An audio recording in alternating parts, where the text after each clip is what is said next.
All right, what is up, Speak Truth Sports? This is Bert. I'm back here with Tay. Today we're here for a very sad week for me, but we're going over. We're going to recap a lot of the games in week one. We're going to look a little bit ahead into week two. We're going to talk about a little bit of the news or controversies that have been going on throughout the NFL. Tay, do you want to talk about that Ravens Raiders game? I think I'll let you go first. Go ahead, just let it all out. I know you've been waiting. Just go ahead, let it out. Have your moment. Go ahead. If each position was like an employee, I would fire the entire offensive line. I would fire every single player there. Well, okay. The guards did okay. They did pretty decent. Our center did pretty good. I don't blame Ronnie Stanley. He started playing like 9 days ago, right? He just coming off a big injury. Yeah. I don't blame him. He didn't do so great.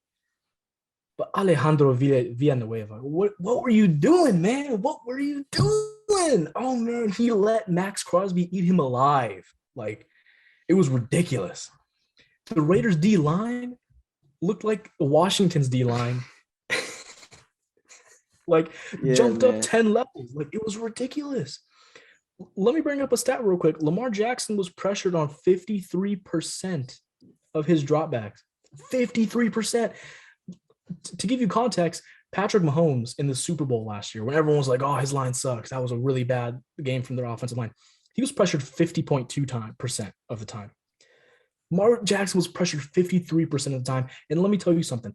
If we did not have a mobile quarterback, if Lamar Jackson could not run, oh man, we would be hosting his funeral procession as we speak. This man's head would have been popped off because every single time this man dropped back in the second half of the game, he was swarmed. He had no time to throw. He would snap and just dodge defenders until he could find somebody that was open enough to throw to. Like, that's how bad it was. Our receivers actually did pretty good. I will give them that. They got open when they needed to. I thought Sammy Watkins had way too many drops, but first game and Sammy Watkins kind of does drop the ball. You know, that's his thing. But I also want to talk about our defense because our cornerback play was so bad. Like, outside of Marlon Humphrey, Chris Westry did good, I think, but he still got burned on a couple plays. Anthony Averett, I'm rooting for him, but man, too many PIs. He cannot, PIs. He cannot cover the dude that he's supposed to cover. Like, he'll be way too far off the line on him sometimes. He will be like 10 yards back against the person he's covering, and like, they're not even like that quick. Like, Hunter Renfro's quick, but he's not that quick. And when he was guarding Renfro, he was like 10, like 15 yards off the line. Like, what are you doing? Like, get up close to him. And it was just, without Marcus Peters, our secondary looks really disappointing. And our secondary is like the focal point of our offense. I thought our pass rush was okay. They got to the quarterback, but they just couldn't finish. They would get into Carr's face at times, but they just could not finish the sack. I remember Odafe Owe, my boy, he got his first sack. He showed up big this week. I give it to him. Yes, sir. But he was actually doing most of the pressures. I'm not gonna lie. It was him and I think Calais was there a lot too, and so was McPhee. But even Odafe Owe, he had a little bit of this problem too in college. He would get there and he would be like so close, but he just couldn't finish a sack. That happened like 2 or 3 different times. He could have had like a monster game if he just completed the tackles when he had got to the quarterback, because he was like right there sometimes, and then he would just be pushed off a little bit and then he'd just be completely off him. And that's credit to the Raiders offensive line. I think they were really, really they were on point in that game. Derek Carr was on point in the second half. I don't think he was doing great in the first half. He definitely did not start off hot, but that overtime and that fourth quarter, I mean, he's a monster when it comes down to it, right? I mean, I gained a new level of respect for Derek Carr after watching this game. I'm just so disappointed because I know we're going to start 0-2 because now we're going against the Chiefs. And if we can't stop Darren Waller, how the hell are we going to stop Travis Kelce and Tyreek Hill? Like, there's no way. Like we doubled Waller and tried to take him out of the game. It worked for like maybe like a quarter, but then they started finding him again. And Derek Carr just force fed him the ball every single chance he could get. Yeah. But it was weird. Like Derek Carr in that first half was like, if Waller wasn't open, he was still giving him the ball. But then when Waller did get open, he looked somewhere else. It was really, really weird. But they started connecting in the second half, and that really sunk our team. Another thing, what is up with the benching of Tyson Williams for the entire second half? The entire second half. I know he messed up. There was a play where he was supposed to catch the ball. It was a screen pass, I believe, and he didn't get to a spot in time. Okay, this is his first NFL start ever. I expect stuff like that. There was a play where the Ravens fumbled, and people are putting it on Lamar, but I think it was more on Tyson where he was trying to grab the ball when it was a fake. Lamar just likes to have a long fake to make people buy into it more, and it resulted in a fumble. And also his pass blocking wasn't the best, but like, that's okay. Like, this is his first ever NFL start. It's not an excuse to bench him for an entire second half of the game, especially when he was so productive on all of his runs. I mean, he ripped off that 30-yard touchdown on a 4th down. Yeah. It was like a 4th and 1. He took it to the house, right? Like, yeah, 4th and 1 took it to the crib. I was devastated, man. I was devastated. It's inexcusable. And even the defensive lapses we had, some of it was just due to coaching. Some of it was just, I feel like our players didn't know where they were. Right. And I'm jumping all over the place, but our offensive line was so bad. Like, I can't even describe. There was a play where they ran a jet sweep I know exactly what you're talking about. Jet sweep from Marquise Hollywood Brown. He got the ball. He started going. The offensive line ran into each other and tackled each other. They fell to the ground. Bro. Like, they're lucky man. Hollywood's so fast. Otherwise, that would have been a loss. Like, that would have been a loss of yards. Easily 1,000%. And I love what Hollywood did in this game. I think he had a really, really good game. Him and Lamar are definitely forming a really, really solid chemistry now. Man, like, we couldn't have put in – I know we put in Devin Duvernay a few times to run 3 wide receiver sets, but we couldn't, sit Sammy Watkins a couple times when he was dropping the ball. Like, if you're going to sit Tyson Williams – why don't you sit Sammy Watkins a little bit? We drafted Tylan Wallace. We drafted James Prochet. We should use these guys a little bit. That's all I'm asking for. 1,000%. It was a horrible loss for the Ravens. And it makes me worried for the rest of the season. But at the same time, I know our GM, Eric DaCosta, I trust in him. He will make a trade. I guarantee he'll make some type of trade. He'll make something happen, yeah, for sure. Yep. He's very active on the trade market, and he's usually pretty good at trades. He's going to make a trade happen. He's going to make stuff happen. We just cut Isaiah Cannon, I believe, a couple days ago. The Niners picked him up, and now I believe we have 4 roster spots open. So I think one of those is going to Bell. Freeman's probably going to stay on the practice squad, and I think we just signed a cornerback. I forgot his name. We did sign a cornerback, and I assume the other are going to go to lineman. Because we also lost I'm blanking on his name. We lost Tyree Phillips. In this game. Oh, yes, he got hurt in the game. Yes. I believe he's early in the game. Early in the game, he got hurt early in the game. I believe he's done for the season. That's a big loss. But I mean, hey, at least Ben Cleveland's coming back, and we also didn't have Nick Boyle, so that he might help with some of the blocking issues. But our right tackle play needs to improve, seriously. Well, I'll take over and go laugh at me.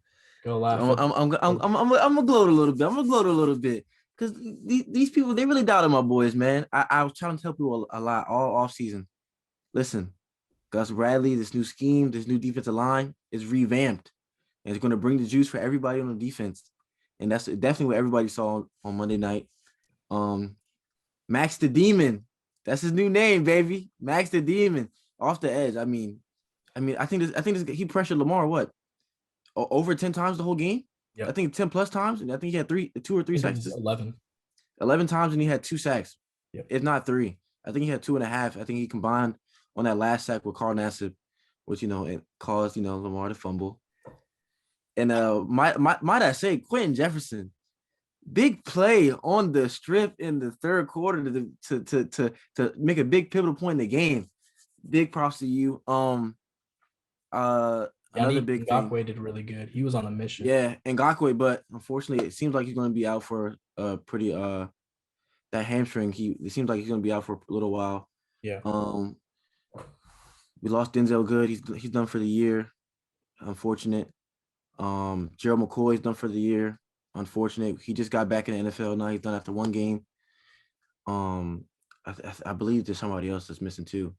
Oh, Josh Jacobs. I don't know what the status is with his turf toe and his ankle injury he has going on. That was so weird because like he got hurt early in the game. They took him out and then they just put him back in. And he was hurt before the game. And then he got hurt again in the game. They took him out. It was like you were trying to kill this man at this point. So what happened was he decided he wanted to wear these special cleats, these Vegas themed cleats or whatever. Mm-hmm. And they didn't have his steel plates in them for his turf toe. Oh. So they went and they put on his regular cleats on the sideline. They switched cleats or whatever. But I think that it's getting to this point where, listen, let's rest this guy. Kenyon Drake showed that he can definitely do something. He can at least produce enough to get the job done. I mean, I think he had 6 carries, maybe he had like 10 yards. No, nothing crazy. But I think what really helped a lot with him is his receiving. And that's what is a lot of teams are going to forget about, that Kenyon Drake is a really good receiving back. I was very impressed with his performance. Now let me get to my quarterback. I'm kind of in the middle with him because I was very upset with him in the first half. A lot of these passes he was floating a lot of these passes, and he's throwing passes in a triple coverage, double coverage. Like, listen, I know Waller's the guy. He's the man. I understand. Waller is the man. Everybody knows this, top 3 tight end, arguably. But I mean, you can't. We got other guys that are capable to get the job done. As you saw later on in the game, Hunter Renfrow finally started getting some targets. He started exploding a little bit. Brian Edwards showed up big. He was quiet all game. Fourth quarter, the last drive, 2 catches back to back, put us in field goal range. Then overtime came in, just looked like nobody could guard him anymore after that. Henry Ruggs, we finally, God bless America, we finally threw a deep ball to Henry Ruggs. Jesus. I mean, I thought Derek Carr couldn't even get the ball that far down the field to even give him the ball, but now that I see that he's capable to get it done, I hope Gruden calls it more design play calls for him to, get open deep. I mean, realistically, we should be able to use him like a Tyreek Hill. He has the speed for it. I don't know about the route running, but he has the speed to go over top behind safeties and corners, without a doubt. Zay Jones, my man, you didn't do much, but you had the biggest play of the game, and I got to give it to you. Alec Ingold, man, the perfect bailout you could ever ask for in a fullback. I mean, you would think this guy he's lined up a receiver. He's lined up at tight end catching passes. He comes out of the backfield catching passes. He's making great blocks, leading for Josh Jacobs. I mean, this guy's looking great. Another big loss for us, which is Marcus Mariota. Unfortunately, when he had that big breakout run, that 31-yard carry, he re-aggravated his quad injury, and they say he's going to be out for quite some time. So, I will say that this is a great win for the Raiders, morale booster for sure. A lot of teams doubted us. A lot of coaches, a lot of people in the NFL doubted us. No one really thought we had a chance to really beat this team. I'm proud of my boys. Hey, are you going to talk about how Alex Leatherwood almost sold the entire game then? Oh, actually, yeah. Oh, I almost forgot about that. I got some words for you, man. Listen, you lock it in. Lock it in. Game on the line. We're on the 1-yard line. We're getting ready to run another QB sneak, and you're going to jump on set. He didn't even say hut yet. All he said was set. You're so antsy. Relax. Calm down, big fella. Listen, I know you're ready to get the game over with. You've been out there for a while. You see this type of production. Listen, we need you to lock it in, settle in, less penalties. Move your feet, man. Move your feet a little bit more. You get stuck in the mud a little bit with these quick edge rushers. You got TJ Watt this week, arguably the best edge rusher in the league. You got a big task. I can only pray. That's all I can do. I believe in him, but all I can do is pray because there's not many people that can hold TJ Watt from getting to the quarterback. Yeah, the penalties almost cost you that. I hate that they immediately celebrated and the refs were like, oh, wait, take it back, take it back. Like, man, I feel like we just lost twice. Like, Yeah, and I mean, and this is the crazy thing. You see even the Ravens guys, yeah, they're walking up the field with their helmets off. Some guys, it looked like some of these guys were getting ready to walk back to the tunnel before they even got to review the play. I'm like, I Lamar was mean, dapping up Derek Carr, like, yeah, and Lamar's midfield, dapping up Derek Carr, like, yeah, I'm ready to go. Lamar, listen, I understand you're upset. You haven't really felt this type of pressure from just a 4-man rush ever. So I think yeah, he's a little frustrated from that. they blitzed. What was Twice. like twice? We It blitzed was 2 2 or 3 times the whole times. game, Yeah, and Lamar was pressured, I think 53%. 53% of the game, right? Yeah, Or 53 times. Regardless, 50% of his dropbacks. dropbacks, he was pressured, and that's off a 4-man rush. Yannick, Nassib, Crosby, real MVPs. Nassib, big play. I mean, I guess Villanueva just said, "Hey, come on through, bring it on in. I'm ready to go home." He literally double teamed. I think he He doubled double Nassib teamed. and left Crosby wide open. Like, how do you do that? He double teamed Crosby and Oh left yeah, yeah, yeah. Nassib. But my thing is, Crosby's not lined up as DN. He's lined up as a D tackle. You don't see Nassib at. He's literally he. It's not like he's stunted. There was no stunt. There was nothing. He just came right off the edge. Nothing He there. bullied Latavius Murray out of the way, and big play. For a second I thought Lamar was hurt, but I think it was more so he was just upset that, that he couldn't see his blind side. He's not really seeing it. He's trying to step into the pocket. He steps up, he's getting mauled. And big ups to Darius Fallon for, holding up the center, not letting Lamar just be comfortable by stepping up in the pocket that last play that they had in the last drive. Like I said, I'm loving this scheme. Gus Bradley, got my boys looking good. Now my DBs, hey man, let's pick it up a little bit. I got guys lost. We got 2 guys playing deep. Nobody's guarding the flat. What's up with that? I know we like to play a lot of cover 3, and we like to mix it up sometimes and run a cover 2. But I mean, come on, man, it's obvious football. That's instincts, man. You see, there's nobody behind you. You know that somebody is right in front of your face. You know Lamar's going to go for the check down when he needs it. You see the pressure's getting there. Just try to bait the check down. You know he's getting pressured. If he's not running, the check down's going to happen. So hopefully they go over that this week. And I need to see some improvement in that secondary. But by any means, the D line, as long as you guys play 60% of that with Big Ben. Oh, we're gold. That Steelers line is That Steelers arguably just as line bad. is just as bad. Yeah. Their tackles they have great guards, a good center, no tackles. Yeah, exactly like No what the Ravens tackles, said. just like the Ravens. So it as long as you guys come firing, Max Crosby, you said you want to play 2,000 snaps, gear up. You're on pace. We want to get you there. I mean, he looked unblockable. I mean, it was shocking to me because I know what he's capable of. We all saw it last year, and ever since he's been drafted, we all saw it. But this is a whole new level. This is Max Crosby 2.0. He looked like a baby TJ Watt. Yeah, Like he literally. definitely did for sure. I mean, and then Yannick early on, he couldn't quite get Lamar, but he's there to at least make him feel a lot uncomfortable, not comfortable enough to in the pocket to Lamar scrambling, running around. I would say DBs. Lamar scrambling. He's not throwing to the opposite side of the field. Where are the guys at in the end zone? I see there's nobody on Marquise Brown. Everybody's in the middle of the end zone. Their whole receiving course is literally gliding to the right, and our guys just nowhere to be found. Marquise did a really good job on that play of just cutting across Kinda the signaling to everybody like go. I got to throw to you guys. And I think Watkins was like a little slow getting there, or maybe got there too fast. But Holly was lined up at the perfect time. It was just a beautiful throw. I also want to talk a little bit about, before we should probably move on because we've been on this for like 20 minutes. Lamar Jackson, he looks better throwing. I'm not gonna lie. Oh yes, 1,000%. I was especially deep balls. I was very I was shocked, honestly. Yeah. I thought maybe he would be a little flustered in the pressure, but I mean, even pressured, man, he was he was throwing dots. I got to give it to him. He's throwing dots. He's throwing dimes, man, under pressure. I mean, as long as you guys give him some pressure, I mean, it's going to be scary. Yeah. His footwork looked a lot better. They were talking about his footwork at halftime, I believe.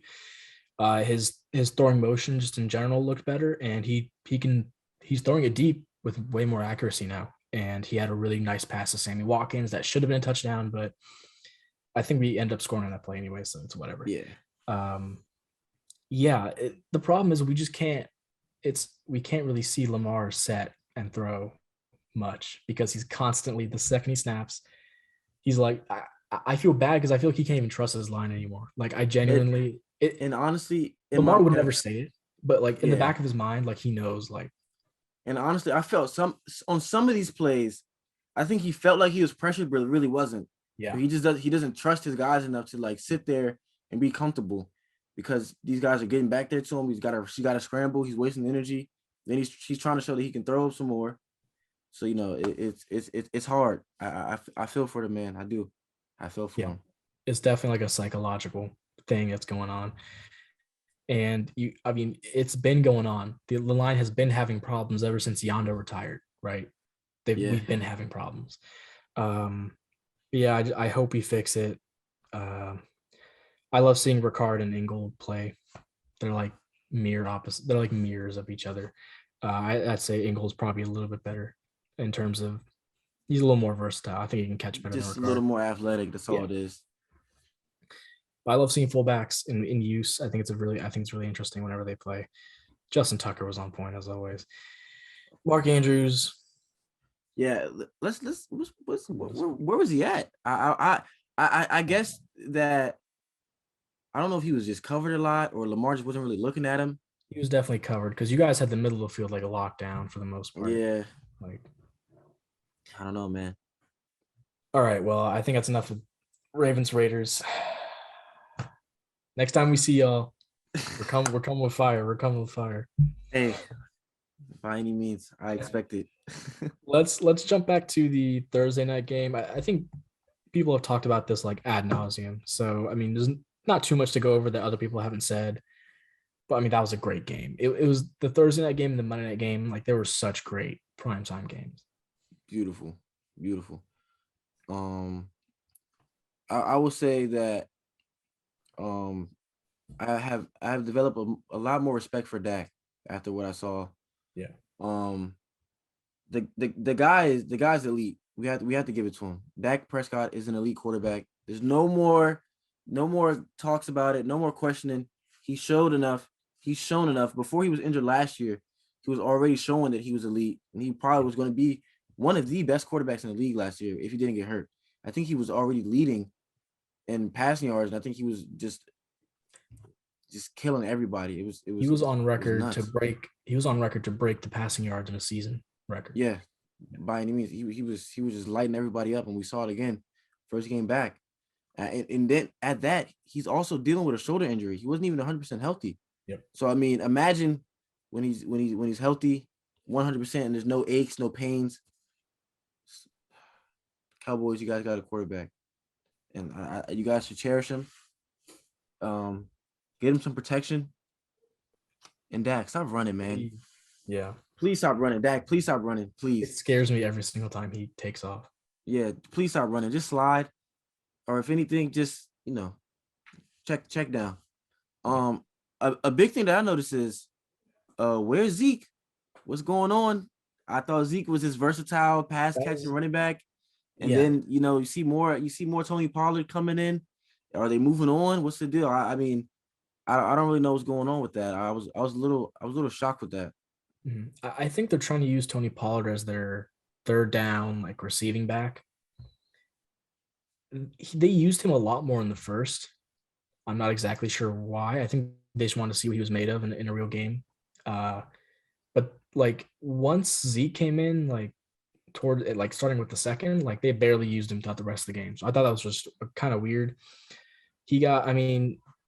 I think Zeke did better than him, but Zeke didn't exactly do great. Like, yes, it's against the Bucs rushing defense, so like not absolutely much there. Yeah, I I want to see Zeke against an average defense to see what he's Yeah, made I of. just want to see like what is the scheme? What is this? Is the scheme Yeah, going to stay? Are they really going to keep throwing 50 times a game, or are they going to, really try to feed Zeke? And if not, I mean, I'm me personally, I think Zeke should be getting more targets. He's definitely versatile in open field. yeah. I don't think he's lost the ability to be great in open field. Mhm. I think it's more so that I think they just did that receiving core is so good that they don't really need to use him. Yeah. Yeah. Yeah, And a lot of times they're down, so they have to throw. And yeah, when they do, I mean, let's be real. Like Zeke's not a bad option to throw to, but you have Amari Cooper, C.D. Lamb, Michael Gallup, who is hurt now, Cedric Wilson, Dalton Schultz, Blake Jarwin. Like he has a lot of options to throw to. by So any means. I think that's more so what it is. There's so many options. They have a good receiving core. This is not just an average receiving core. This is a really yeah, good receiving core in Dallas. And I think, if the defense can pick it up and they can, get these other offenses off the field and get their offense rolling more. yeah. I kind of slept on Dallas, but we'll see more week 2. They impressed me week 1. I will say that. Hey, I slept on the Raiders, so it's okay. Yeah. Yeah, honestly, their defense looked better. It definitely looked Yeah, like they it at definitely least improved. I don't know if they improved like talent wise so too much, but they improved effort wise because last year they had no effort on defense. They were just Yes, slugging absolutely. it out there. I mean, their corners weren't running as hard as they could have been. They gave up a lot of yards. This year, it feels like they're way more bought in. I think it has to do with Dak as well. Dak being actually back. The They feel like they leader. can win these games. They feel more bought in. I think their defense is definitely improving. It's taking I, a good step. I will say somebody on the defense that impressed me a lot because they use him in so many different ways. Micah Parsons. Yes. Yeah. Micah Parsons for a rookie. I mean, this guy's flying everywhere. He's playing the run. He's in pass coverage, locking guys up. I mean, he's looking like he's very versatile linebacker for them. I think Looking like a Patrick Queen. yeah, really, he really is, and that's the scary Yeah. thing about it. And don't even get me started. I don't even want to talk about that guy. He was scaring me a lot on Monday night. But big ups There's to no Parsons for more bright sure. spots. Yeah. For his first NFL game, he played really well. But For sure. I want AB. He Oh, he he AB was impressed good. me. He looked really good. I wouldn't say he's back to himself, but I think this is a step to get him back to where AB was. Yeah. Um, do I think he'll ever be what he was again? I don't think he'll get there, but I think he's capable to be a big threat for a lot of these teams in this offense. Just because this Tampa Bay offense is loaded, everybody knows this. We saw it last year once they finally got everything clicking how loaded this offense is. I think AB is going to outproduce Mike Evans. I'm going to be honest. I think Mike Evans is probably the worst out of these three receivers in terms of production. And and I don't think it's that Mike Evans can't get open. It's that I think people are really scared of what Mike Evans is capable of. That they'll rather let AB and Chris Godwin beat them than Mike Evans beat them because Mike Evans gets hot. There's no stopping him from catching any passes that Tom Brady will throw to him. So I think it's more so that they want to limit him and let these other guys really kill them the most.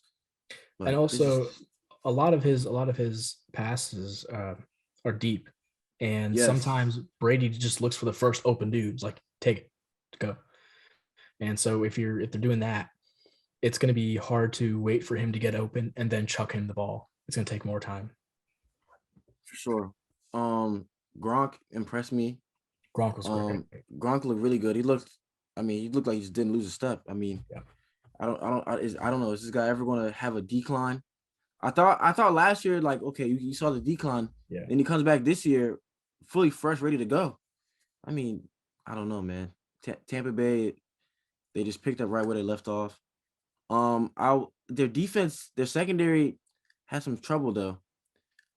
That kind of worried me a little bit because that was like a strong point in their defense last year. Other than the pass rush, the secondary was also really good, and they were kind of a little iffy against Dallas. I mean, they're only going to Somebody got go hurt. against any better. Yeah, Murphy Bunting got hurt, Yeah. which is a big guy in the secondary. But I mean, Carlton Davis is if anything, he's a great replacement for him. So I don't think it's like they're using somebody who's horrible But I don't know, man. Sorry, I just noticed you got like Boss Baby in your background. It's the TV. It's the TV. It's just the regular home screen or If whatever. you're watching the video version of this, if you're not, go watch it because you'll see Boss Baby while we're talking about football. That being said, oh yeah, by the way, subscribe, like, do all that good stuff. Follow us, share to your friends, 1000%. all that good stuff. If you've listened this far, I assume you're at least somewhat interested in what we got to say. So I gotta plug that.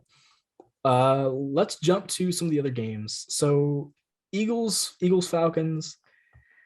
There's not much to say. The Falcons looked surprisingly bad on offense, but I'm gonna say low key, it's because that Eagles defense is a little bit slept on. I was saying it in our preview of the divisions. I was Yes, like, you this definitely Eagles did say defense that. is not bad. It's not bad. Definitely And said Jalen that. Hurts went crazy. And I love Jalen Hurts. I think he's going to be really good. And it is the Falcons defense, so it's a caveat, but he looked really solid. He definitely did. For this to be his audition to be long-term QB, bravo. He did a great job. If they're not sold yet, I don't know what more they need. I don't know what more they need. They're so non-committal on him. Like they keep trying to bring in different dudes. They kept trying to trade for Watson. It's like, just believe in your guy. Like, yeah,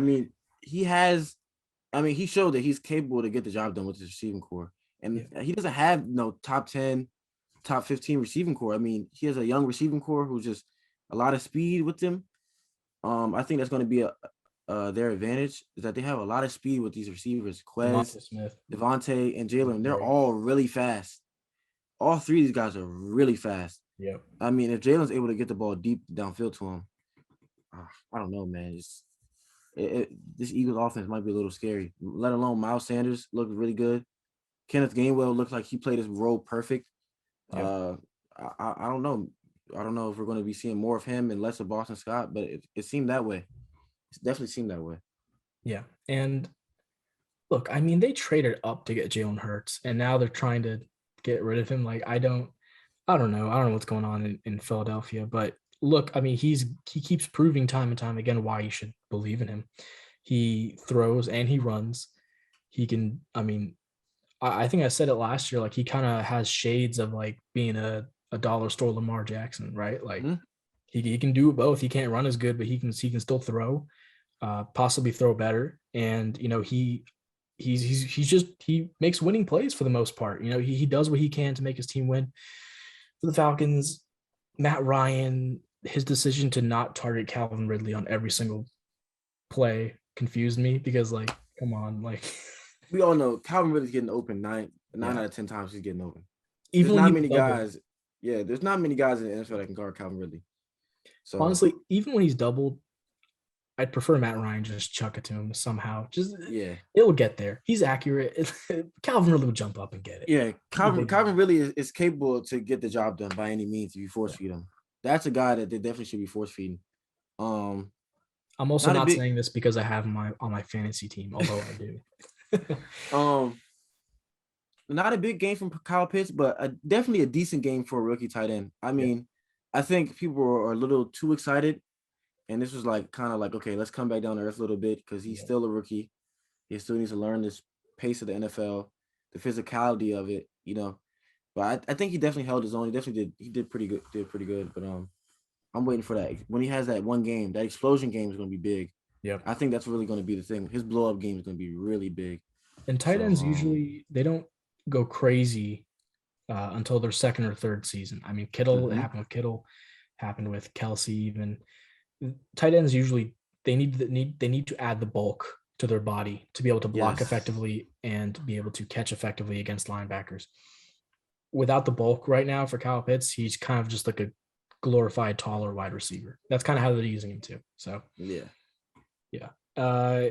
Shout out Younghoe Koo, scored all the Falcons points once again, carrying the entire team.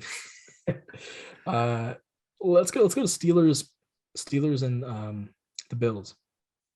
That was an interesting game. The Bills choked. I'll just put it out there. Yeah, that was a choke job. Big time. I would say this is a very subpar performance for Josh Allen compared to what NFL is used to and NFL fans are used to, what we're used to seeing. this isn't his best performance, and I don't know if it's that this Steelers defense is that good or they were just having some issues. I know he definitely got pressure a lot. I see he got sacked 3 times. I mean, everybody knows the Steelers pass rush is amazing. Yeah. A big time player on that pass rush, new addition, Melvin Ingram. I mean, they're using him all different type of ways. He's stunting. He's kind of lined up as like a hybrid linebacker. He's coming in, wrapping around, coming to the middle, getting pressure on the quarterback. Great addition. I think that the Chargers definitely should have tried to keep him. I don't know why they let him go so easy, but he's with a team that was already loaded on defense, and he's just making it look even better. Yep. I will say that the Bills had this game down packed up until I would say the pivotal point was the block punt. After that block punt, it was like, okay, the Steelers finally got the ball rolling. The momentum switched. You felt it. Everybody could tell. It was just like the juice finally arrived for the offense. Not a crazy game for Big Ben, but I mean, I don't really expect much. Najee Harris had a decent game. Nothing crazy. I mean, he averaged 2.8 yards a carry, but I think they were trying to force him a little bit too much. I think they could have spread it out a little more. But I mean, they got the job done. They won the game, so I can't really say much. I mean, yeah, I think they just got a big praises to the defense for holding Josh Allen to this very, very not Josh Allen performance of what we're used to. Yeah, the Steelers line is bad, so I mean that kind of lowers Najee Harris's 1,000% ceiling on running, but at the same time, I mean Ben gets the ball out so quick. They're doing what we kind of said they were going to do earlier. We know the line's bad, so they kind of have to throw it quick. The Bills weren't able to take advantage of that, and I mean that's on them. I mean they did good in the first half, but that second half, you're right. Once they got that block punt, the entire game felt completely different. Yeah, it was a completely different football game immediately. And Josh Allen threw 51 times. I mean that is crazy. He's probably going to average 50 attempts a game. Yeah. Like Devin Singletary actually did decent on his runs. I thought they should have ran the ball a little bit more. For sure. But like, okay, Josh Allen threw 51 times, completed 30 passes for 270 yards. I hate to do this, but people who say Lamar Jackson can't throw, he threw the ball 30 times and got 235 yards. So if you're saying Lamar can't throw, I guess you're saying Josh Allen can't throw either. Yeah, so you can't really play both sides. You just gotta call a spade a spade. That's what you gotta do. I had to sneak in my Lamar praise because everyone's but yeah, Josh Allen is. This was a down game for him, but I still don't think it was a horrible game. I mean, he still that fumble was pretty bad. That fumble hurt him too. That fumble was bad. But yeah, I think. Shoot, I mean, I'm not sure if Cole Beasley should be getting 13 targets. Yeah, I think they need to spread it out some. Yeah. They definitely need to get Gabriel Davis more targets. Yes.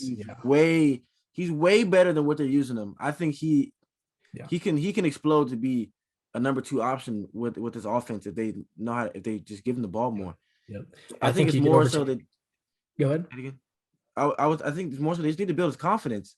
Yep. Let him get a feel for the game. Really, they don't really give him the ball enough to get a good feel for the game. But he had 2 receptions for 40 yards and 1 touchdown. It was a long touchdown too. He honestly could and should overtake Emmanuel Sanders at some point, or even Cole Beasley. Cole Beasley is unvaccinated, so if he gets COVID, he's out for 2 weeks. So that's probably Gabriel Davis's moment to step in, if that happens. God forbid. But yeah, I mean that's basically. Oh, Dawson Knox looked pretty good.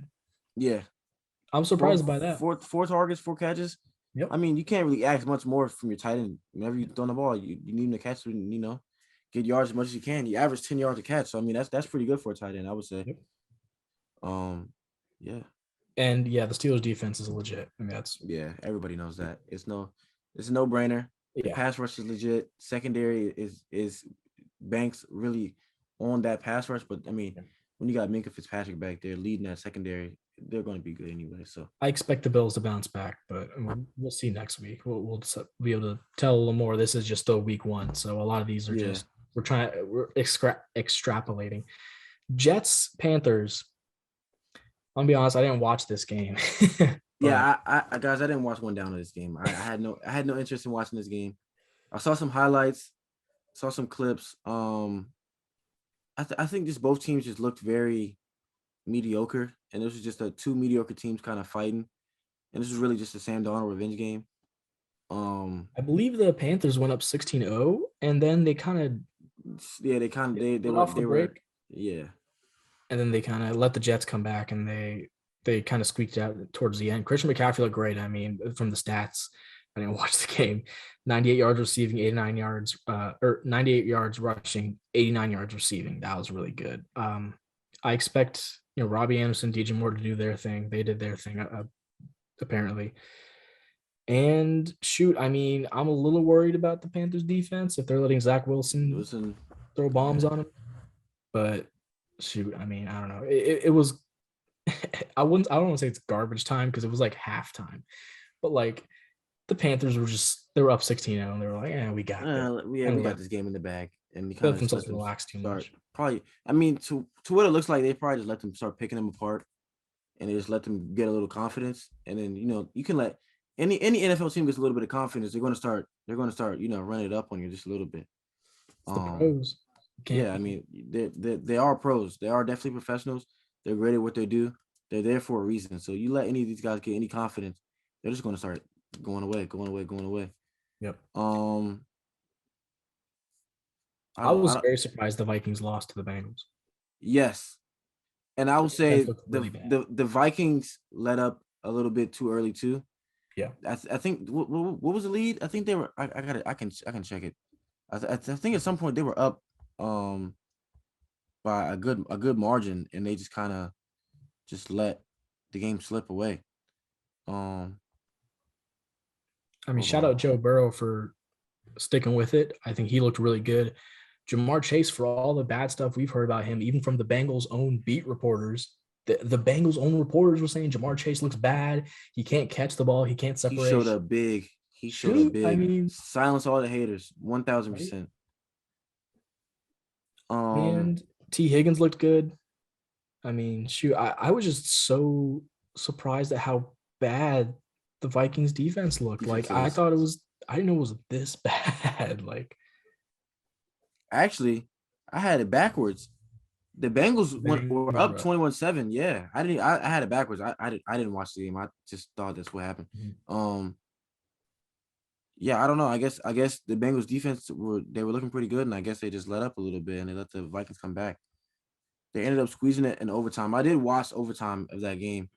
It was kind of sloppy a little bit, I would say, that overtime. But the Bengals just ended up squeezing it out. They were able to get in field goal range, and they got the job done. Neither team wanted to win. They were both in overtime. They both were just handing the ball off to each other, basically, like until the Bengals were like, "All right, we'll just kick it." Yeah. But I'm just in shock that the Bengals are at the top of the AFC North right now. Hey, 1-0. 1-0. 0-1 teams are better. All right, San Francisco, Detroit. I mean, this is for the most part complete domination by San Francisco until like the third and fourth quarter. The Lions just came back. Like they just came roaring back and almost tied the game. I actually watched this game because I was trying to figure out what the hell was going on with Brandon Ayuk. I was like, what happened to Brandon Ayuk? Where'd he go? Okay. We got to talk about that. Kyle Shanahan today came out and was talking about how Ayuk needs to beat the person behind him before he can play more. At first, they were saying, oh, it's because he had a hamstring injury, so they're taking him easy. But then Kyle Shanahan himself came out and was basically saying, Brandon Ayuk can't even beat out Trent Sherfield, in my opinion. So why should he play more than Trent? And it's like, come on, bro. Like, Brandon Ayuk, anybody that watches football knows that Brandon Ayuk is better than Trent Sherfield. Like, no disrespect to Trent. But Ayuk is that guy. And they drafted him high, too. Like, are you just not going to – like – I remember while I was watching this game, Niners were up 38-10. Yep. You see the final score was 41-33. Yeah. I guess I don't know if they let their twos in. I couldn't really tell. I don't know what happened. But that fourth quarter, literally the last 2 minutes of the fourth quarter, the Lions just scored back to back to back, and I was like, oh, what the? We got a game. Yeah. I guess we got a game. Debo fumbled and probably would have scored. They probably would have scored in that drive if he didn't fumble. They were in the red zone. He fumbled in the red zone, and Lions ended up getting the ball back, and they went and scored. I don't know. It was really weird. It was like a weird momentum shift, and I was like, hold on, are the Lions going to win this game, or are they?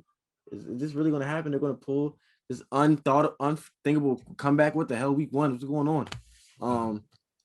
This game was definitely entertaining just for that fact that they were coming back, and the Niners were kind of in a panic mode. They were like, oh, let's dial back in. Let's lock it back in because the Lions are kind of they're getting there. Yeah, sadly, Raheem Mostert got hurt, but the Niners are so deep at running back. I don't expect their running backs to suffer, but they're probably going to go committee. They just signed Isaiah Cannon off practice squad or to their practice squad. And another thing that was surprising was Trey Sermon being inactive because it's a healthy scratch for the game. Yeah, healthy scratch. Yeah, I don't know. Yeah, I don't know. I don't know the reasoning behind it. I didn't hear any reasoning behind it. I don't know what the deal is. I don't know what's going on. I think it's just that Kyle Shanahan did not expect Raheem Mostert to get hurt because he had Elijah Mitchell in the game and he also had JaMychal Hasty. They both play special teams. Sermon doesn't play special teams. Yeah. So I think he wanted, his backup running backs to at least be special teams if nothing else. Yeah. And I mean, they could have used Trey Sermon in this game, could have gotten some reps here, but Elijah Mitchell, I believe he was a 6th round pick. Yeah, he showed out a couple years ago. And Shanahan loves getting like guys that are like undrafted or not known about. He lives for it. This guy lives for he lives for this story. Every time he finds a guy. He had a guy in Atlanta. It was I think it was Ito Smith was the guy. Yep. That was his guy in Atlanta. It was Ito Smith. And now he has a new one. And it's Eli Mitchell. And everybody's saying, look, this is RB1 for the Niners. I'm like, I mean, Trey Sermon's there. There's no way he could really be RB1, right? But I mean, he comes in the game.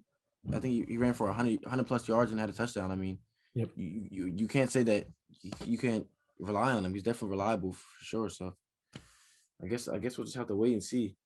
I definitely expect Sermon to be in the rotation this week. If he's not, then that's definitely a big concern. Definitely be a lot of red flags with that. Yeah. And the Niners conditioning staff needs to be fired as well because they keep getting injured like everywhere on every position constantly. Like every position on offense and defense, they keep getting injured. They need to fire whoever's conditioning their team. So do the Ravens. But yeah, honestly, if Trey Sermon doesn't play, either Kyle Shanahan hates 3rd round picks and higher, or something's going on behind the scenes and just we don't putting know him in the doghouse. Yep. 1000%. Jacksonville, Houston. I think everyone was very surprised that the Houston won this game, or so dominantly, I should say. Yeah, this is definitely a Tyrod Taylor show. He really surprised me. I mean, I understand. By any means, I know Tyrod Taylor is actually way better than what a lot of people put him out to be. But he looked surprisingly really good in this game. Like he looked on point, sharp. He's evading sacks and throwing bombs to Brandon Cooks. I mean, I don't know if it was more so the Jaguars defense is so bad, and that the Jaguars as a team or a whole is so bad, or is Houston really not as bad as we think they're going to be? Are they really could they possibly strive without Deshaun Watson? Is it capable? I think it's a little bit of both, but Urban Meyer, I don't know what he's doing with this team, man. Dave Culley he's a first-time head coach.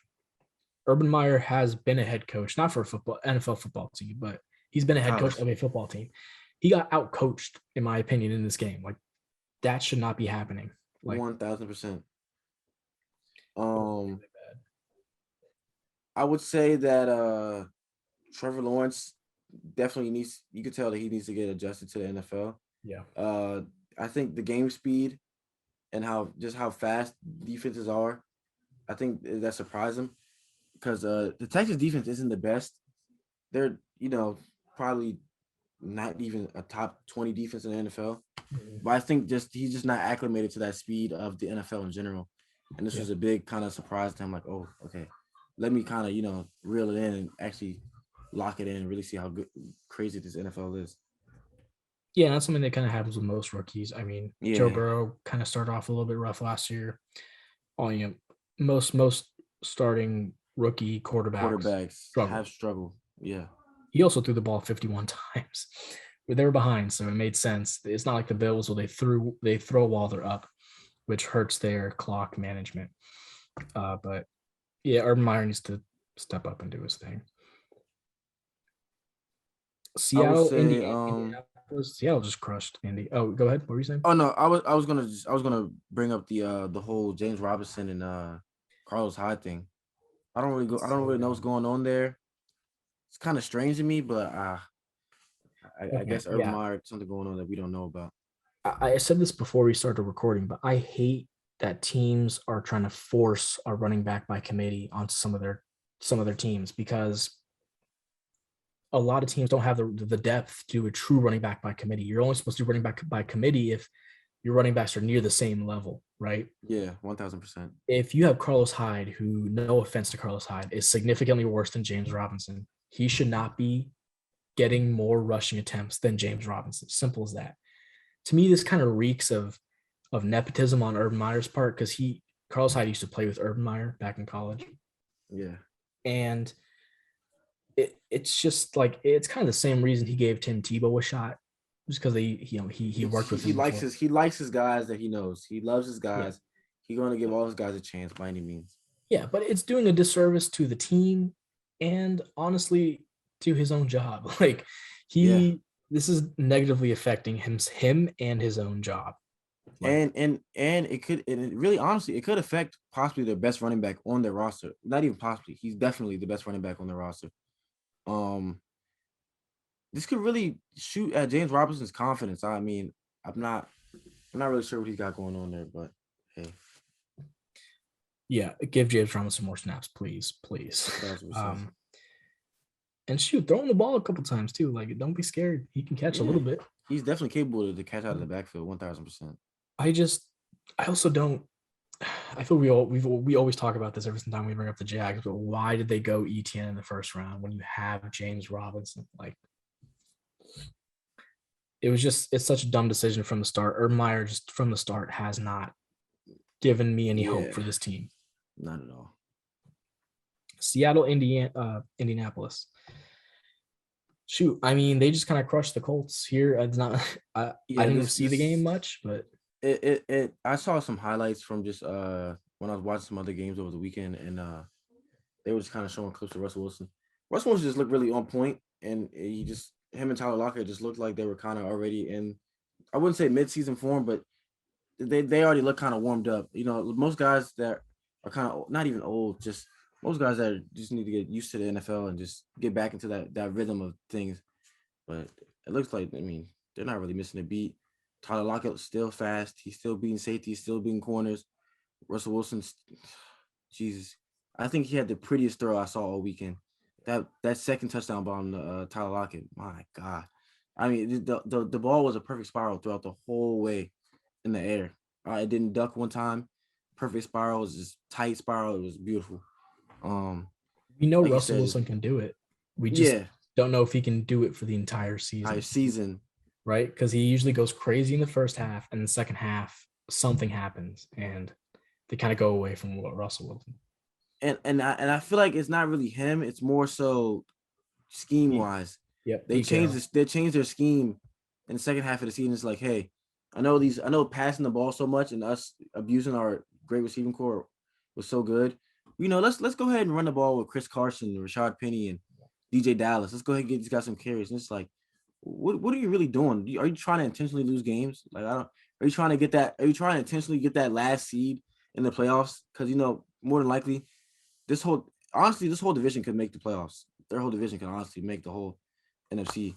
And it seems like that he just tries to push for that last seed so they can get an easier first game. I mean, it's not a bad strategy, but I mean, come on. Let your guys dominate I don't know, man. It's confusing. Pete Carroll just loves running the ball because they won a ring when they were a run first team. But Yeah. you got to play to your talent. Like right now you have a top quarterback in the league and a top receiving core in the league. You gotta throw and pass more. Yeah, I just hope this continues for the whole season. Cardinals, Tennessee, this is the most surprising game to me. I think I said that on like 3 different times, but this is incredibly surprising to me. I did not expect a blowout, 38-13. No, the Cardinals. not at all. I would say Kyler Murray kind of showed like, hey, I'm really good, and you guys are gonna stop trying to like belittle me a little bit because he's an undersized quarterback, and a lot of people don't believe in him. But he showed, hey, I'm capable to run, pass. He's just capable to do it all. I think Tennessee imploding was kind of scary to me. Yeah. The line looked really, really bad. Chandler Jones ate them for breakfast, lunch, and dinner. Like, yeah, Chandler Jones. Let me 5 sacks, 2 forced fumbles. He looks in midseason form by any means. He doesn't look like he's going to lose a beat. Yeah. If he keeps on pace with this, I mean, she's DPOY defense is going to be. Yeah, and at that, it's going to make this Cardinals defense scary. Yep. And that's something I didn't think I would be saying, or I would be agreeing on either, that the Cardinals defense would look scary. But shoot, I mean, Chandler Jones, I know he wanted to leave, but there's no way the Cardinals are going to let him leave after this. No, not at all. He almost single-handedly like shut down Derrick Henry. Like, that's a very difficult thing to do. He had help, obviously, but like he was doing a lot of the work on Derrick Henry. Derrick Henry was so inefficient in this game. 17 carries for 58 yards. That is a horrible game for Derrick Henry. Absolutely horrible.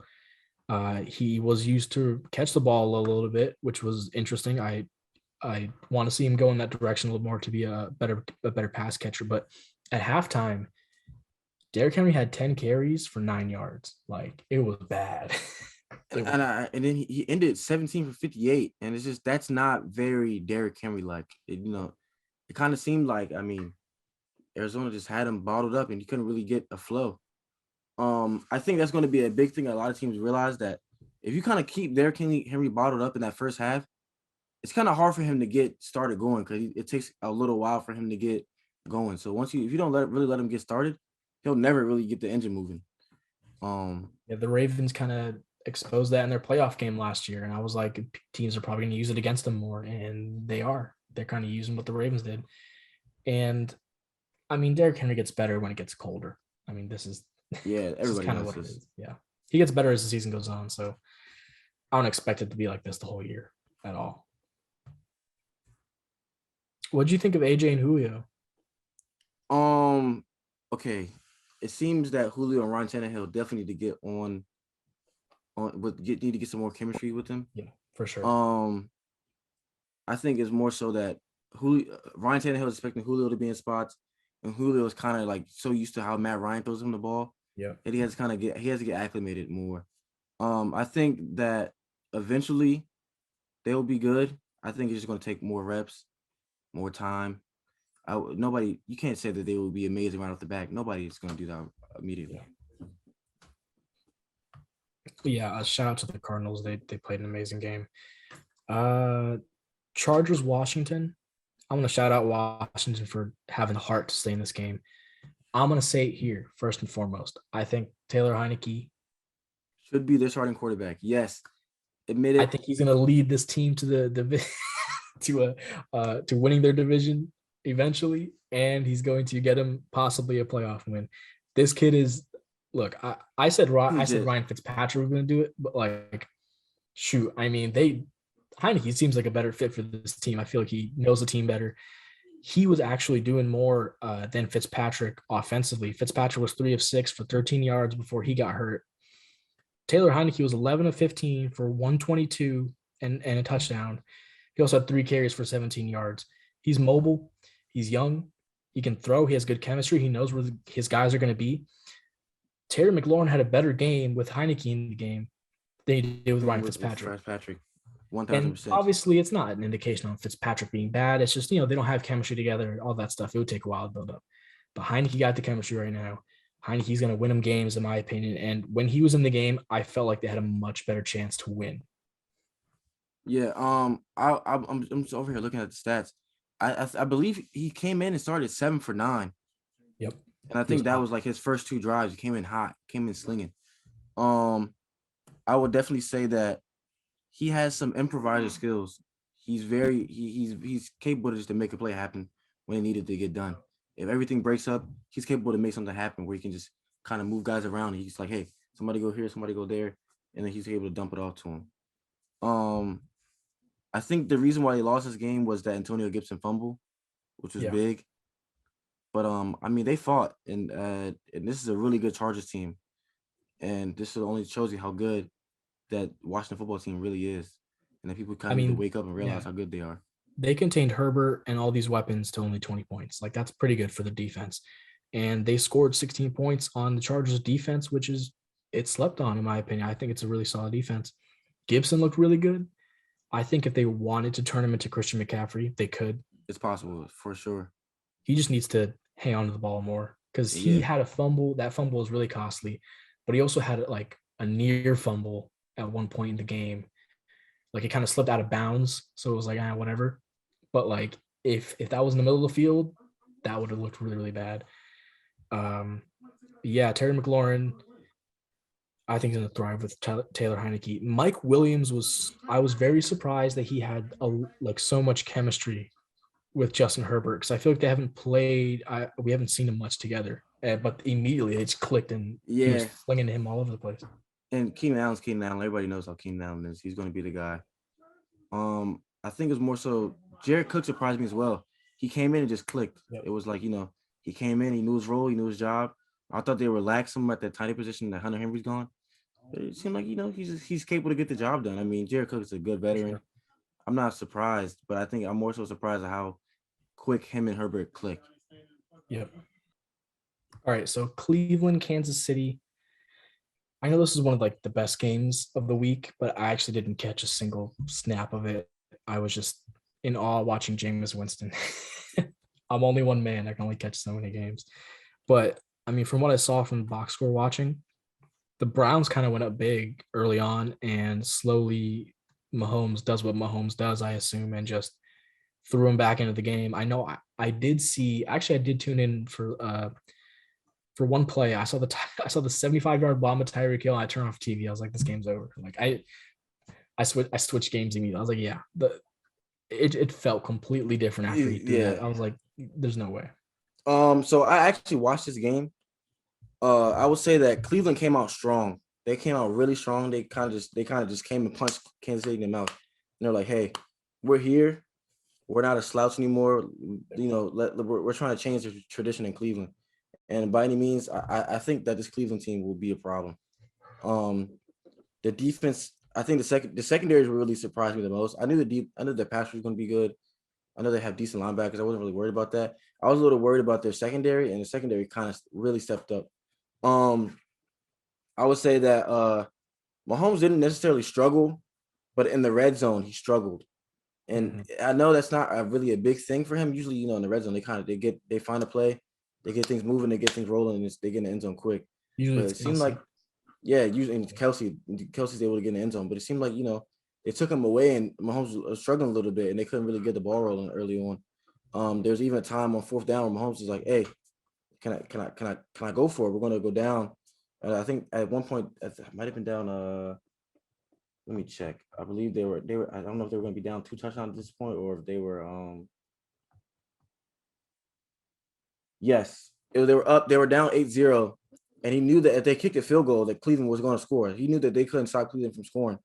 So he's kind of looking at Andy Reid. He's like, "Hey, can I get this?" And he called him over like, "Hey, let's just take our 3," which really shocked me, because I think when Mahomes say, "Hey, let me get it," he obviously, I wouldn't question what he's trying to do. I think he kind of knew that Cleveland's going to score. The offense is really good, but I guess they didn't. I guess they didn't trust him, or they just kind of wanted to play it safe. I don't know what it was. It seemed like a decent decision, because they won by 4. Yeah, they won by 4. So at the end of the day, it didn't really matter. Yeah. But I think early on, they could have definitely probably pulled away earlier if they probably just let Mahomes go and score on that first drive instead of settling for 3. Yeah, I mean, this Kansas City team is just they're for It's the most part they're unbelievable. unstoppable, right? Yeah. I mean, something I will say though is that look, the Browns just continue to look better without Odell. They didn't have Odell. He has like a mystery injury. I don't know what's going on. They didn't disclose it until literally before the game, and then now he's also out for next week. They already ruled him out. Yes. Like it's we're recording this on Wednesday. They ruled him out already. Like that's kind of crazy. Um, I don't know what's going on there. But shoot, I mean Jarvis Landry stepped up. Jarvis Landry is that guy. Oh, big time. He's Big that time. guy. He's definitely that guy. I would never doubt him. David Njoku, big comeback game. Yeah. I know he only had 3 catches, but he had 3 big catches, and it was like holy moly. So he's still really explosive. I think that kind of a lot of teams and a lot of people kind of forgot how good David Njoku is. He's very athletic and he's capable to rise up and catch the ball whenever they need him to. Yep. So And Cleveland is an example of a team that I like to see use a committee because they have Chubb and Hunt, and they're Hunt, both. exactly. It's like this is when you This should be using a committee committee. makes sense. Yeah. This committee makes sense. Clyde Edwards-Helaire, how did he do? Because I see he has 14 carries for 43 yards. Okay, I would say that in the he strived more at pass catching than running this game.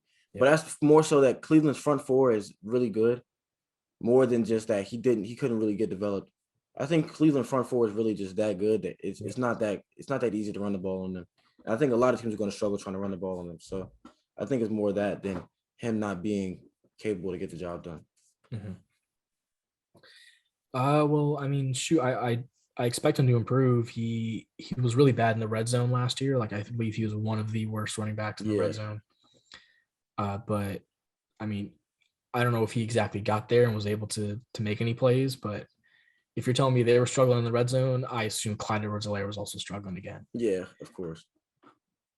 Yeah, I mean that's all I got to say on that.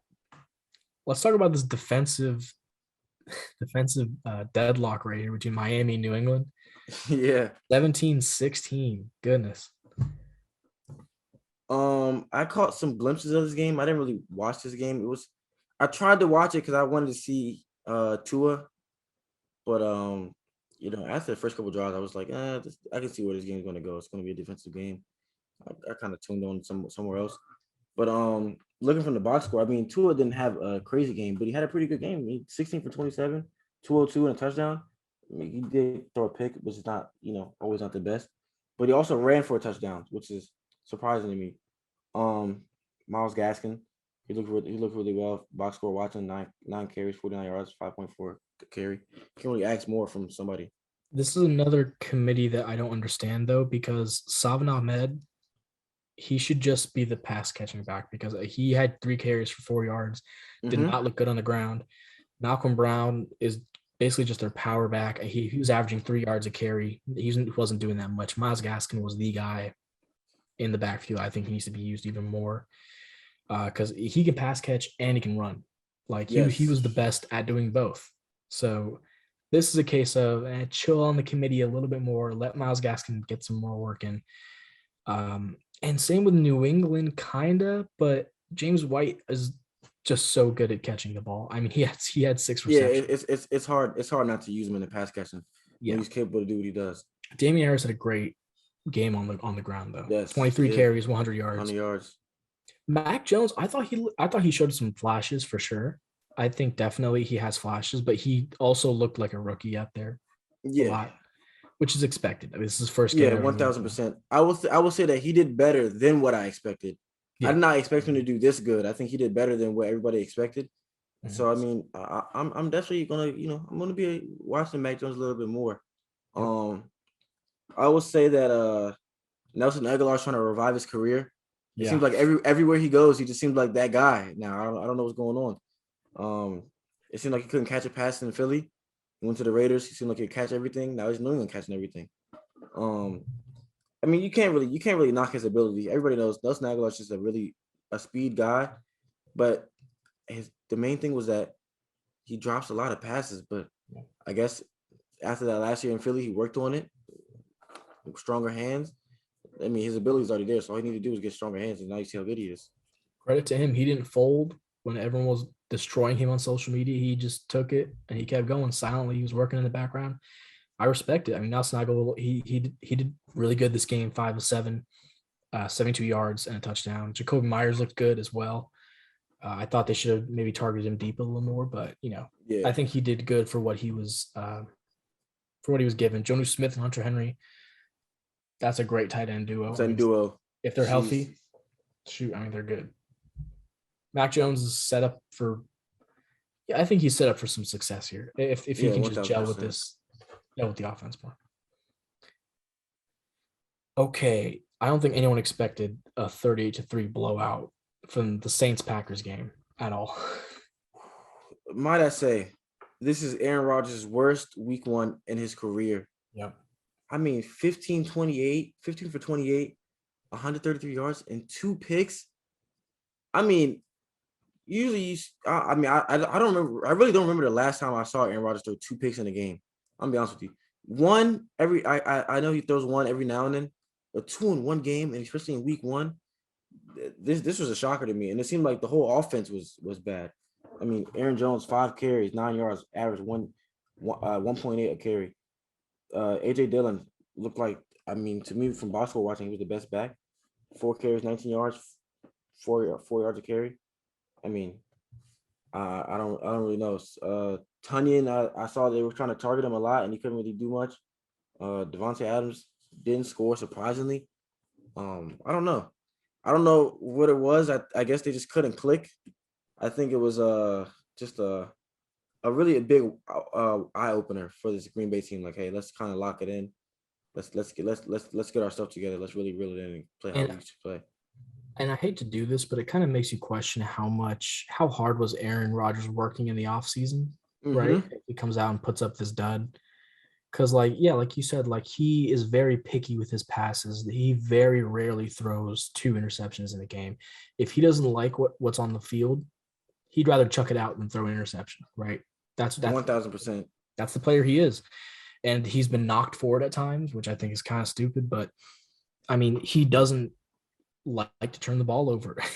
Jameis Winston, on the other hand, was a guy who would always turn the ball over, and he completely flipped his entire 1,000% narrative. Like, you know what? This is why, like, where you're drafted is just as important as, like, your own skills. Because Jameis Winston, when he was drafted at the Buccaneers, I just feel like he had no leadership. Nobody mentoring him, telling him what to do.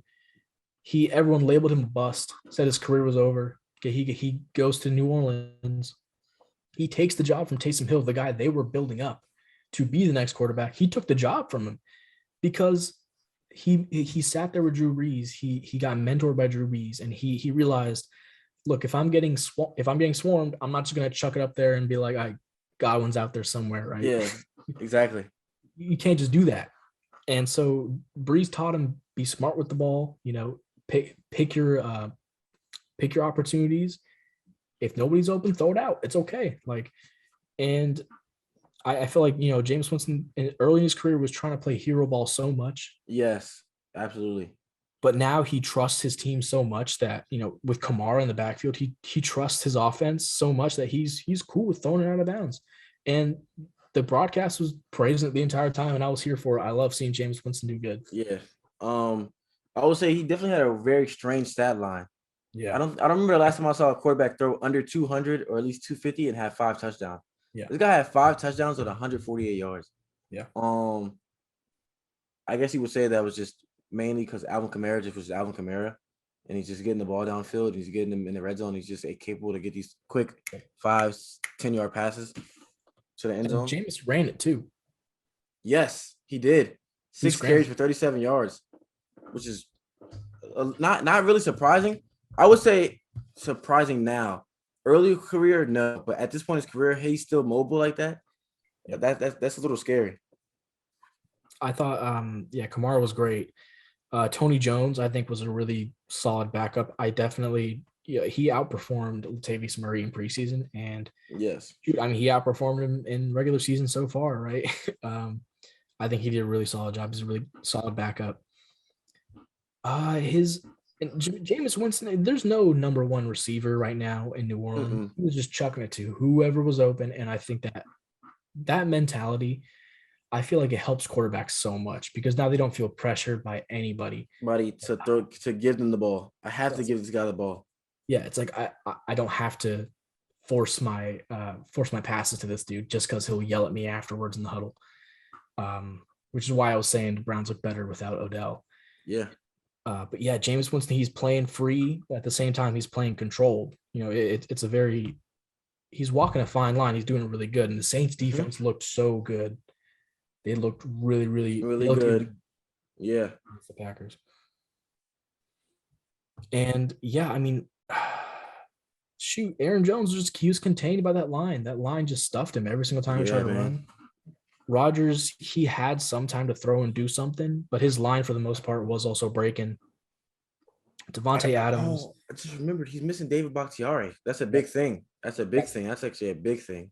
And they got two rookies on the line now because he's out. So that's definitely hurting them. Amari Rodgers, hey, he had a reception for 19 yards, looked decent. Tunyon, I will say something about Tunyon. Aaron Rodgers threw him two really bad passes. They were both way behind him, and he couldn't even get him if he tried. And once they sat him and they brought in Jordan Love, because they gave up in the fourth quarter. They were just like, yeah, they just didn't want to get the guys hurt. Yeah, they pulled all their starters. They put out Jordan Love, who did pretty good, 5 of 7 completions, 68 yards. He did have a fumble, which was a bad fumble, but yeah, well, no fumble was a good fumble, I guess, but. Yeah, he was the run who threw 2 completions to Tunyon. So, you know, it's interesting how Jordan Love somehow outplayed Aaron Rodgers in this game, which nobody would have ever imagined. Yeah. By any means, never. I would never say, hey, Jordan Love is going to come out here. He's going to play 10 times better than Aaron Rodgers, and Aaron Rodgers is going to come out early in the game. No, I would never think that, ever. Yeah. Yeah, I mean – I guess not much else to say. The Packers, I'm concerned about them and going forward, but at the same time, they have so much talent that it's hard to stay concerned. Yeah, 1,000%. I mean, Aaron Rodgers is Aaron Rodgers. I think once they kind of they kind of get everybody together and come more together as a team. I feel like that's a big thing. I feel like this team is heavily divided because a lot of these guys are not leaving next year. I think it's only Devontae and Aaron Rodgers seems like the only two that are going to be gone. So yep. I think this team is kind of divided right now, and they kind of need to reel in and say, "Hey, I understand this is going to be my last ride here, but let's go out in a good way. Let's not be divided, and let's kind of lock it in and get everything going." But I don't know. Yeah, I kind of hate how that became publicized because, as a teammate in the locker room, I mean, I'd kind of be like, damn, you guys are going to leave us next year? Yeah, what, I want to play with you. You're quitting on us, essentially. That's what they think. They're quitting on him. Right. I mean, and how Jordan Love's coming in. And to be honest with you, that's the worst thing is that it's bigger than them quitting on him. I feel like Aaron Rodgers would love to stay in Green Bay, but the bridge has been burned. And it's never going to be what we want it to be. I mean, it's fully, well, for the most part, it's on the Packers organization. I mean, Rodgers requested trade last year, didn't he? And they haven't honored it. They try to keep him as much as they can. I mean, shoot, this is what happens to a locker room when somebody wants out very clearly, and they don't let him go. Eventually, they get fed up. Yeah, but I think a big thing is that he's coming off an MVP season where he already wanted to get traded, and now it's just like, okay, what Aaron Rodgers? What's really going on? Mm-hmm. And I mean, I don't want to be that guy, but it's looking like he should have spent more time in training camp, less time making this off-season fiasco. And I mean, but yeah, by any means, he definitely should have made a big deal. But at the end of the day, if you knew if you're going to stay, then just get the deal done and let's get to work. Yeah. Yeah. I hope the Packers can pull it together from all 1,000%. Broncos Giants. I thought this game was decent. I mean, I expected the Broncos to win. They did win. Daniel Jones looked better than I thought he would, but at the same time, I mean, let's be real. His It's line Daniel Jones, yeah. is Daniel Jones, and his line was just really bad. I mean, Saquon Barkley couldn't even get anything going behind that line. I mean, Saquon's never been a every down back. He's been a big No. play guy. He's the guy who will like if you let up for one play, he'll torch you. Mm-hmm. That's how he gets the majority of his yards. And he didn't have that. I didn't feel like he had the same explosiveness as he's had, especially because the line just can't block for him. But yeah, I'm a little concerned about Saquon going forward. I'm a little concerned about the options behind him going forward. I'm not sure. Is Devontae Booker? I'm not sure he can step up in the right. I mean, he was a pretty good guy in not I should say Oakland in Vegas last year, but I don't really know. But Vegas's line is pretty decent. Like, Yeah, we it's not definitely have a half better bad. line. We definitely have a better line than the Giants for sure. The Giants were ranked the bottom 3 offensive line last year. Like, Yeah. I think Sterling Shepard, he was definitely the best receiver of the day. He outperformed Kenny Galladay, but Kenny Galladay's new, so I don't want to put too much stock into that. Slayton had a good game. Kadarius Toney was all right. I don't really got much else to say on the Giants. I thought the Broncos looked good though. I thought they looked on point. Teddy B, man, he B. looked like he's really going to lead this team in the right way. He looked really good. I think there's a clip of Von Miller even said it. He's like, "Hey, I really haven't felt this type of leadership since Peyton Manning left." Yeah. And I mean that's big. He says you do a lot of things that he did.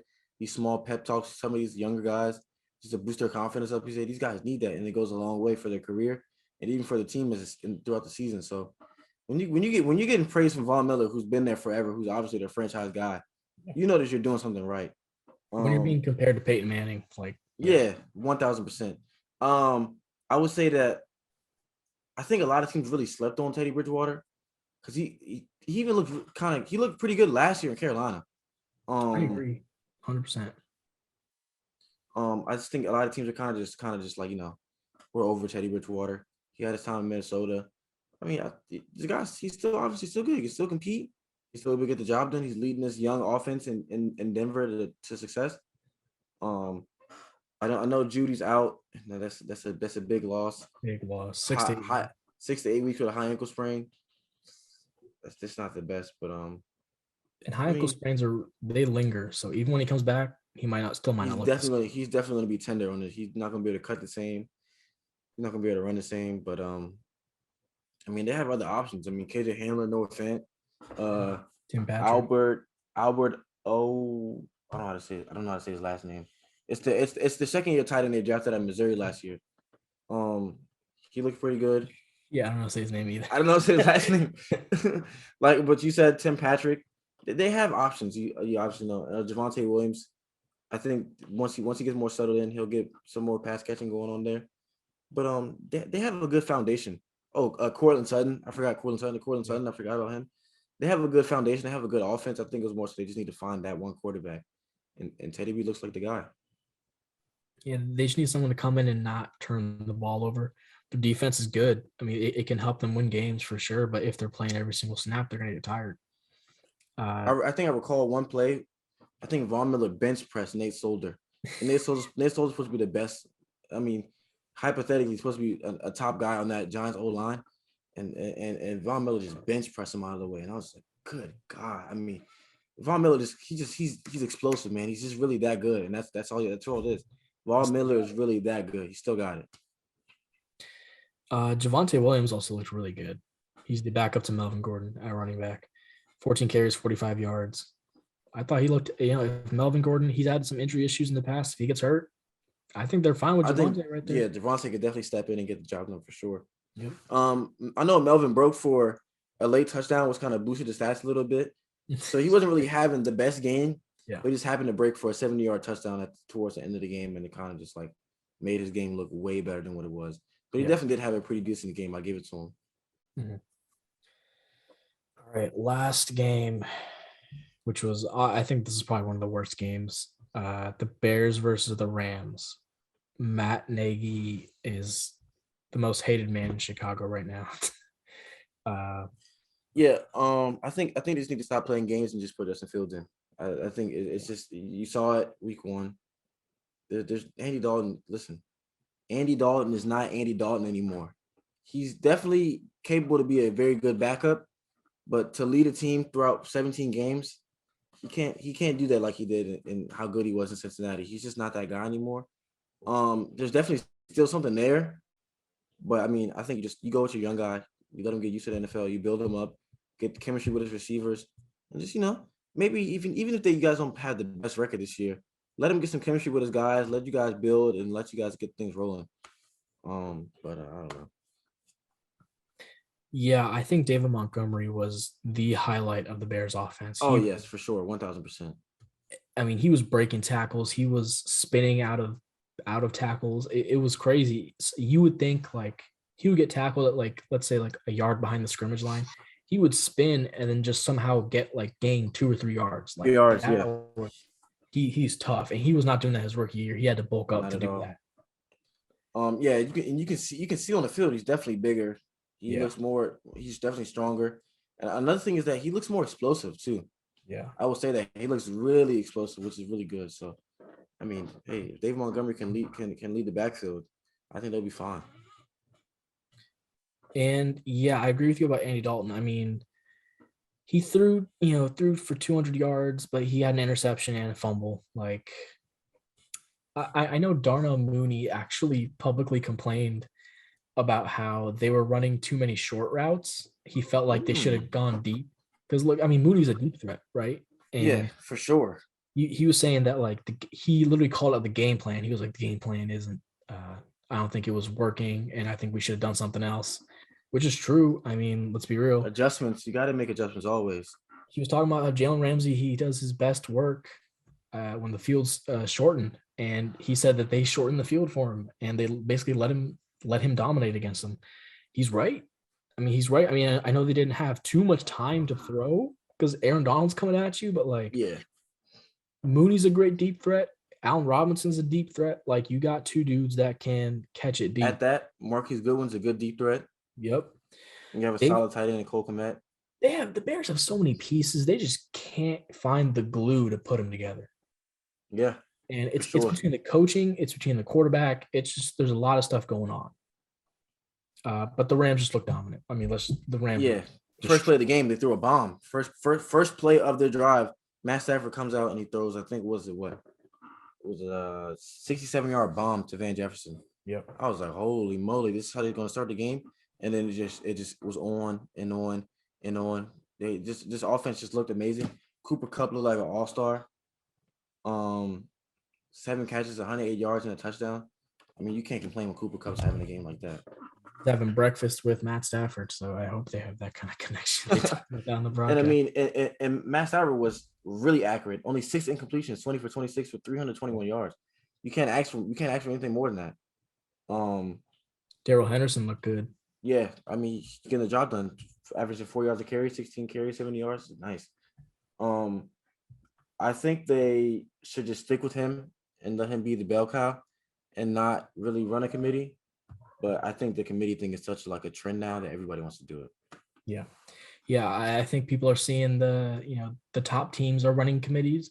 So they're trying to do it, but like they're just trying to imitate it. They're running a committee because of the talent they have. They're not running a committee because let's just run a committee. Just let's just be different and let's just run a committee. No. That's why they're the top team. They know what they're doing with their teams. Like they know how to get there. They know how to win. So yeah, I think the Rams didn't really go committee here. They went, look, Darrell Henderson's our guy. We're gonna go with him, and it worked out. He 16 carries, 70 yards. He was going crazy, and yeah, I think this Rams team, they're making if Stafford stays healthy, they can make a run. They're making the case for why they might see the Bucs in the NFC Championship.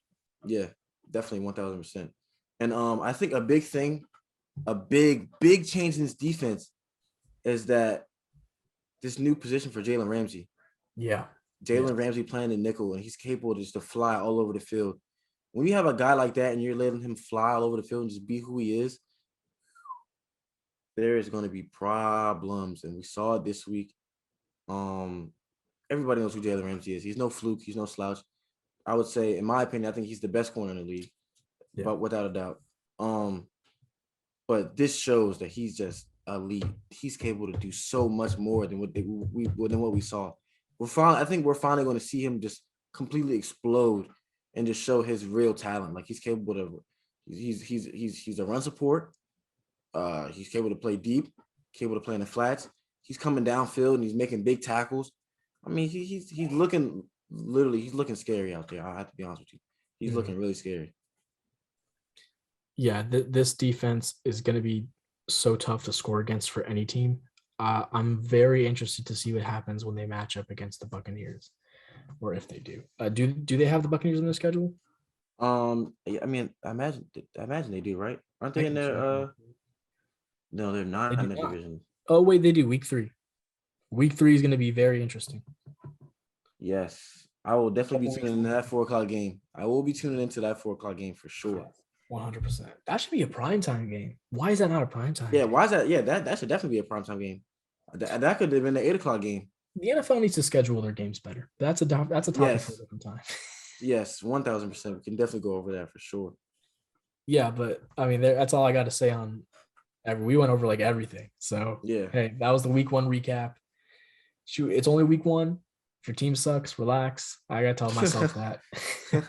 Look, the Ravens got. I think the Lions and the Bengals right after the Chiefs, so they could go 2-2. You know, yeah. Look on the bright side. So 1,000%, and it's possible you guys could go 1-1. Who knows? Lamar might come back with a chip on his shoulder. He might. He might come out and he might just surprise everybody. I wouldn't have too much. I would have more faith in what you have right now. I don't know, man. I think they got our number. I think the Chiefs just got our number. Yeah, it's hard. It's hard. It really is hard. Shoot, if the Ravens win, I will buy another jersey. I will buy somebody's jersey. But yeah, there you go. So thank you all for watching, tuning into the podcast. We haven't done one of these podcasts in a while, so I hope you guys enjoyed it. Once again, thank you all for watching. This has been Bert. Tay, appreciate you guys. And we'll catch you guys next time. See ya.